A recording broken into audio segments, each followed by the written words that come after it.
네, 이번 동영상은 지난 11월 5일과 7일에 이루어졌던 디지털 인테그레이트 서킷 14번째와 15번째 강의에 대한 동영상입니다.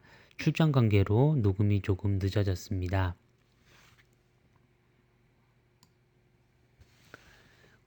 지난 13번째 강의에서 우리는 트랜지언트 리스판스를 어떻게 계산하는가에 대해서 다루었었죠. 그래서 중간 과정을 모두 다 생략하고 나면 이것들은 스테이트 베리어블들의 벡터인 x에 대한 x라는 벡터에 대한 이런 시간에 대한 미분 방정식으로 나타내질 수 있다고 말씀을 드렸고요. 따라서 이 미분 방정식을 풀 수 있게 된다면 그러면 우리가 회로의 동작에 대해서 알 수 있을 것이다 라고 말씀을 드렸습니다. 하지만 이것은 이제 몹시 복잡한 수치 해석적인 기법이 필요하게 될 것이고요. 우리가 이번 강의에서 이 과목에서 다루는 것은 그렇게 복잡한 기법을 사용하지 않고 직관적으로 느낄 수 있는 그런 방법을 개발하는 것이라고 설명을 드렸습니다. 그리고는 바로 다음 장으로 넘어갔죠. 그래서 여기서 지금 보고 있는 것은 시모스 인버터가 있을 때 시모스 인버터의 입력이 로에서부터 하이로 전환됐을 때 어떤 일이 생기는가 하는 것입니다. 입력이 로에서부터 하이로 바뀌었기 때문에 출력은 하이에서부터 로로 바뀌게 될 것이고요. 그 말은 이 오른쪽에 있는 C 로드에 모여 있었던 충전되어 있었던 전하들이 엠모스펫을 따라서 흘러내려갈 것이는 방전될 것이라는 걸 알 수가 있죠. 처음에는 세츄레이션 커런트가 흐르게 될 것이고요. 왜냐하면 이 엠모스펫이 세츄레이션 모드에서 동작하게 될 것이고요. 그러다가 이제 트라이오드 모드에 들어가고 나면 그 엠모스가 전류를 흘릴 수 있는 능력이 줄어들기 때문에 방전이 되는 속도도 점차 느려질 것이라는 걸 알 수 있었습니다. 이에 대한 세세한 내용들은 여기 나와 있는 대로 다루면 되고요. 전체적으로 개형이 가장 오른쪽 하단에 나와 있는 것처럼 처음에는 일정하게 방전이 일어나다가 그 이후로 방전이 되는 그 비율이 점점 느려질 것이라 작아질 것이라는 것을 알 수가 있습니다. 그렇다면 이로부터 알 수 있는 것은 비록 입력 전압이 순식간에 로에서부터 하이로 바뀐다 하더라도 이것이 출력에서 나타날 때는 순간적으로 하이에서 로로 바뀌지 않게 되고요. 어떤 복잡한 파형을 가지게 될 것이라는 걸 알 수 있습니다.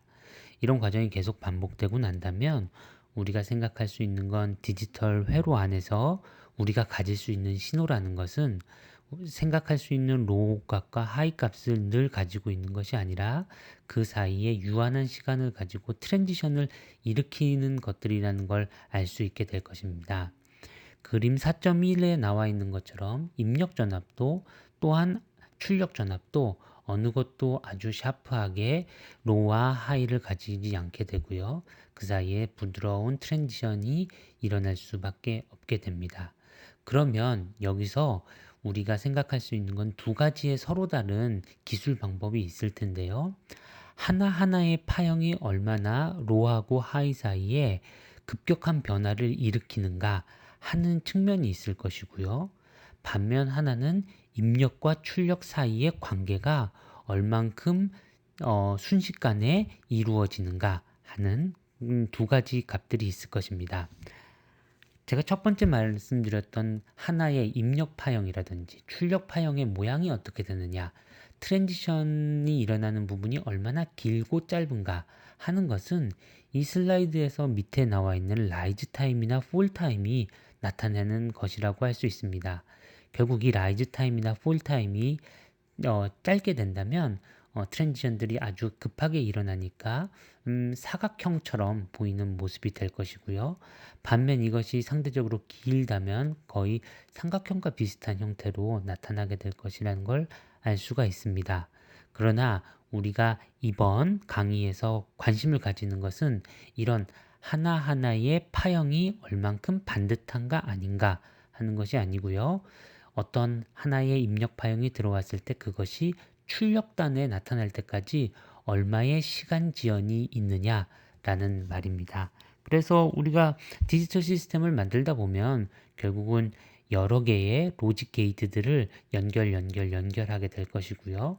입력을 주었을 때 그 연산값이 되고 나서 마지막 단에서 최종적으로 올바른 결과가 얻어질 때까지 얼만큼의 시간이 걸릴까에 대해서 관심을 가지게 되겠죠. 그렇기 때문에 이와 관련된 그 지연 시간, 하나하나의 게이트들이 입력을 받아서 출력을 내보내는 데까지 얼만큼의 시간이 걸리는가 하는 것이 아주 중요한 것이 되겠고요. 그래서 이렇게 불리는 propagation delay라는 값은 결국 입력이 2분의 VDD를 끊고 지나갈 때의 시점에서부터 다시 출력이 2분의 VDD를 끊고 지나갈 때까지 걸리는 시간으로 정의가 되고요.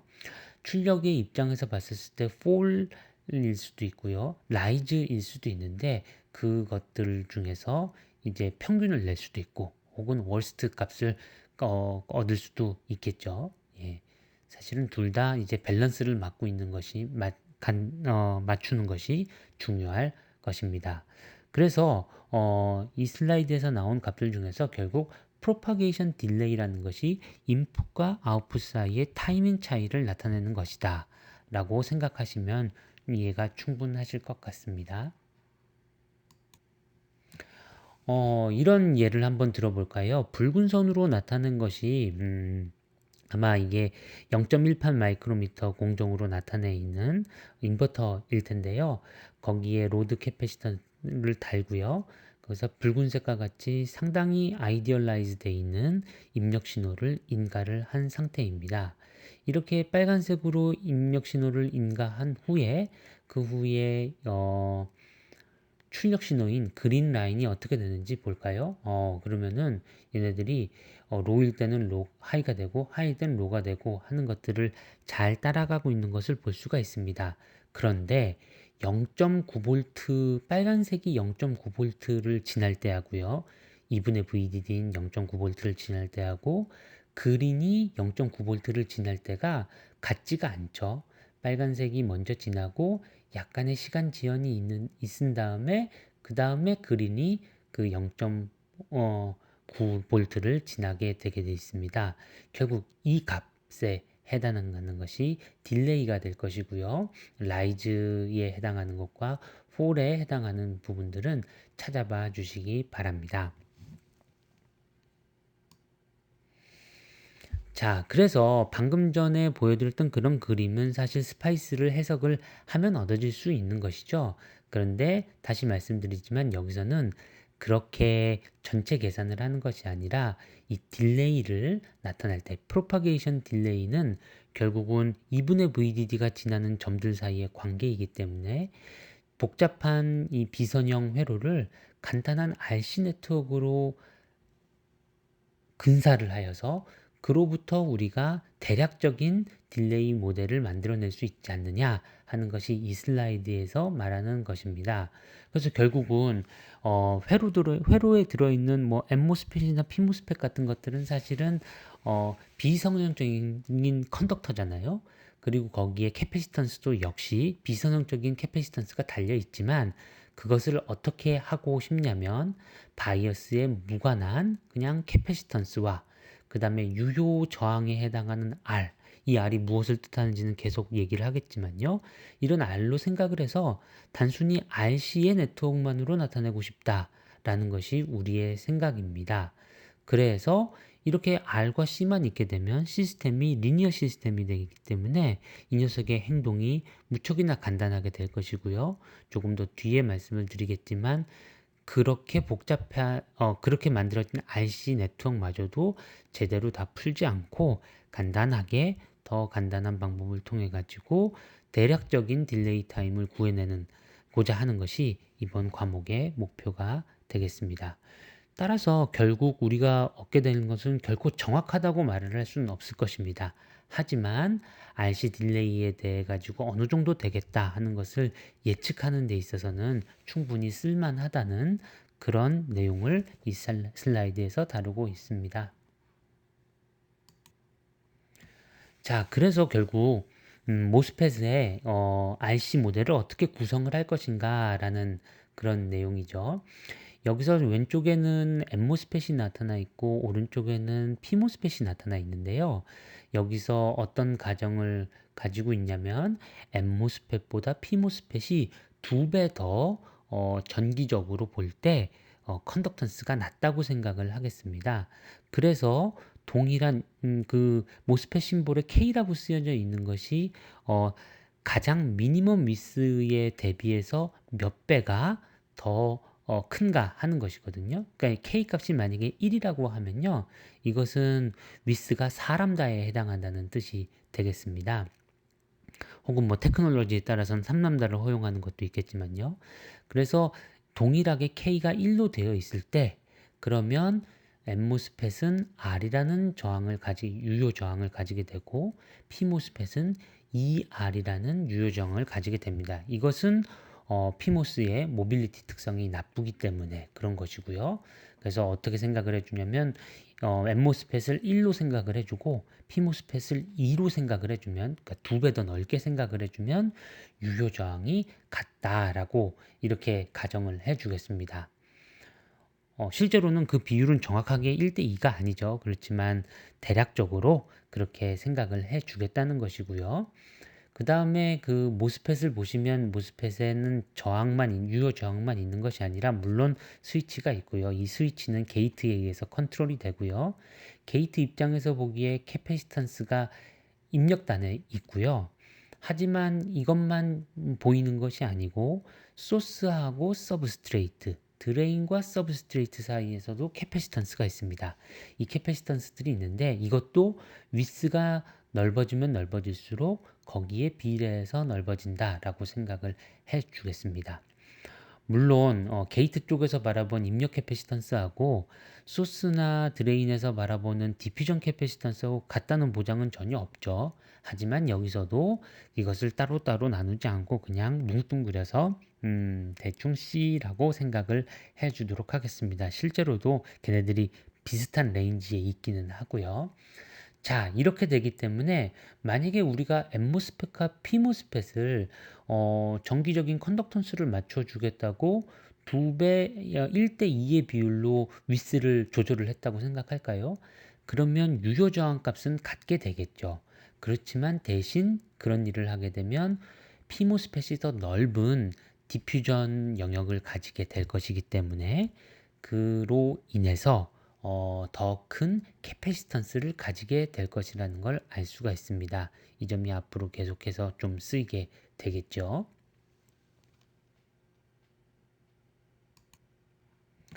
자, 그래서 Fanout of one 인버터가 있다고 생각을 해봅시다. 인버터가 있고요. 거기에 똑같은 인버터가 하나 더 붙어 있다고 생각을 해보도록 하겠습니다. 그러면은 이 Y 노드, 이 아웃풋 노드 입장에서 보이는 성분들이 무엇이 있을지 R과 C를 그려보면 어떻게 될까 하는 것이고요. 먼저 뒷단부터 보면요. 뒷단에 있는 인버터는 실제로 뒤에 있는 스위치나 이런 것들은 하나도 보이지 않을 것이고요. 보이게 되는 것은 그저 캐패시턴스가 보이게 될 것입니다. 캐패시턴스가 하나는 어디로 연결이 돼 있는 것, 그렇죠. 하나는 그 2배의 C만큼의 크기를 가지고 있을 것이고요. 또 하나는 C만큼의 크기를 가지고 있을 것입니다. 이것들은 왜냐면 하나는 PMOS가 위스가 2배이기 때문이고요. 그 다음에 NMOS는 유닛 위스를 가지고 있기 때문에 그렇습니다. 그 다음에 이제 첫 번째 인버터에 대해서 그려보면 어떻게 될까요? 첫 번째 인버터는 Y 입장에서 디퓨전들이 드레인과 바디 사이의 디퓨전이 이렇게 연결이 돼 있습니다. 그래서 그 Y쪽과 연결된 또 다른 하나의 C 값은 이것은 첫 번째 인버터의 N모스펫의 드레인 투 바디 캐패시턴스가 되겠고요. 그 위에 있는 EC에 해당하는 것은 그거는 P모스펫으로부터 나타나게 되는 것이겠고요. 그러면 그 Y 노드를 기준으로 해서 위와 아래에 모두 R과 스위치가 이렇게 달려 있죠. 그런데 이 R과 스위치는 바로 N모스펫과 P모스펫을 나타내는 것이고 이 크기가 R로 같은 이유는 우리가 위에 있는 P모스펫을 위스를 2배를 해 주었기 때문입니다. 자, 이와 같이 그려놓고 지금 현재 상황은 스위치가 어떻게 연결이 돼 있나요? 밑에 엠모스펫 쪽에 연결이 돼 있죠. 아, 그러니까 지금 A라는 시그널이 이 로로 되어 있다가 이제 하이로 올라가게 됐고요. 그래서 Y 쪽에 Y 노드에 저장되어 있었던 전하량들이 이제 엠모스를 통해 가지고 빠져나가게 될 것입니다. 자, 그런데 이때 그러면 스위치가 피모스 쪽으로는 끊어져 있기 때문에 위에 있는 피모스의 유효 저항이라든지 혹은 피모스의 소스가 가지고 있는 EC의 캐패시턴스라든지 같은 건 안 보이겠죠.